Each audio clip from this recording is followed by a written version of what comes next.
Property Tribes on location at the Women in Property event in London as a celebration of women in property. And I'm joined by organiser Elsie. So welcome.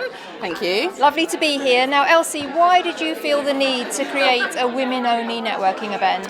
Well, Vanessa, I go to a lot of networking events and, they are quite male-centric. And I found that, women together, women supporting each other are a much stronger force. Yes. And also I think when women are together, they're more open, they want to share more and they'll actually stand up and say who they are and what they do. They don't feel threatened. Yep. They feel that, that they are in a supportive environment. So that's why. Well, we can hear the buzz going on in the background, Yeah. and we know that women love to talk about property, don't we? Definitely, yes. So what about the history of the event? How long has it been going? It was basically founded in May last year, and our first event was here in June. And since then, we've been running on the first Wednesday of each month. We have 2 speakers, so one non-property and a property speaker. And people who come here, women who come here, are essentially either people who are new to property, or also people who are established and just really want another perspective, I guess. Yeah. So, with regards to your own personal property journey, could you tell us a little bit about that and why you saw property as a vehicle that you could create financial freedom through? Sure. Well, essentially, I sort of started off as a hobby. Yeah. So I always knew. I'm a chartered accountant by background, Okay. so I always knew, by having an asset like a property would serve me for my pension. And so essentially, I bought my first flat in Islington, rented that out, bought another project, and basically started, doing it like that. And it was I guess later on down the line that I realised you can actually turn your hobby into a business. Mm-hmm. Absolutely, that's brilliant. We started out in Islington as Yeah. well.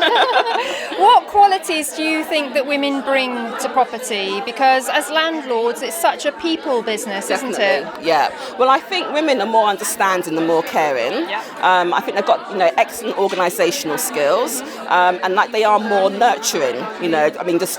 Just by their nature. So I think it's really understanding people and coming at it from that perspective, and that's what women, I think, I guess, bring to property.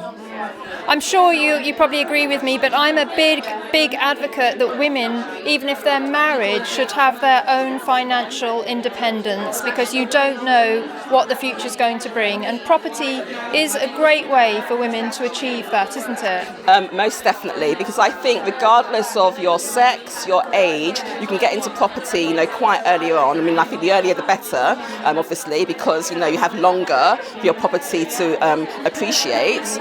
But I think women sometimes when they do get married, or sometimes they forget about the finances, and it's very important nowadays with divorce rates going higher, but just to educate their children, because property is it's if you do it wrong, it can go very, very wrong. But if you learn, if you surround yourself with the right people, then you could really have a really healthy future. Definitely. I agree, and it's also great if you've got children, Yeah. because you can actually work your property business around childcare and so on, can't Yeah. you? No, definitely. For me, I don't have children, but I found, because I've had in my family, a serious illness last year, and being sort of away from what I used to do, having organising my time, it's been really beneficial. So yeah. Fantastic. Well, I have to commend you for getting this group of ladies together. There's a lovely atmosphere here this evening, one of sharing, as you said. Definitely. And women, I think, work really well together and support each other, don't they? Correct. Yeah, that's right. Yeah. Well, we hope that you'll pop along to Elsie's event in London. It's the first Wednesday of the month, and we'll put some details below this video where you can find Elsie and join her Facebook group. That's Women in Property and Business. Thank you very much, Elsie, for having us here this evening. It's great to be here. Thank you very much. Thank you.